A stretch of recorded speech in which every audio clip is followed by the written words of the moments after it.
Dyslexic horse guy here from Divine Horses and Humans. Being dyslexic makes you neurodiverse.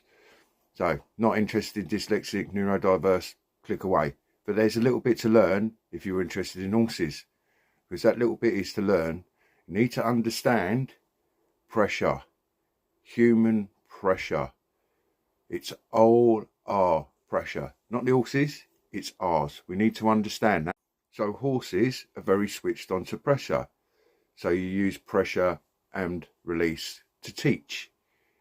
That's right, to teach. You imagine what pressure can do to a human being.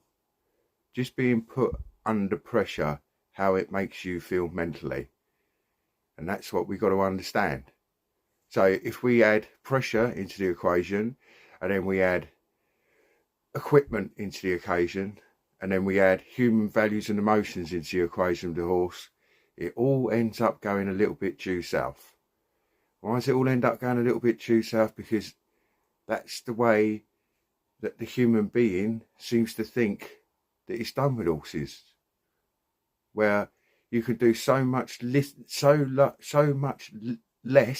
to get so much more. But you have to understand pressure and release.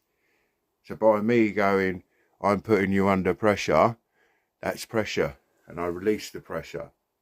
And we need to understand that. And me being dyslexic, I'm very, very aware of pressure. How humans can use pressure against me in words, in verbal, in you're not working hard enough. You need to work harder. You need to work faster. Where a neurodiverse dyslexic horse guy works smarter, not harder.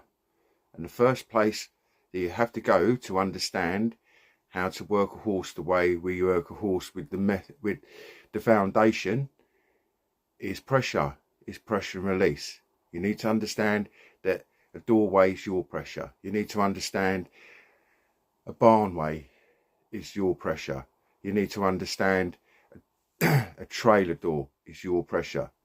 You need to start to understand that. It doesn't belong to the horse, it belongs to the human being. And we need to understand that as human beings. That's the first place we need to start. You need to look into our brain and go and understand the sympathetic nervous system in a horse, cortisol in a human, and what cortisol does to a human being. Because cortisol makes pressure turn up that the horse can see and probably smell. We need to understand pressure.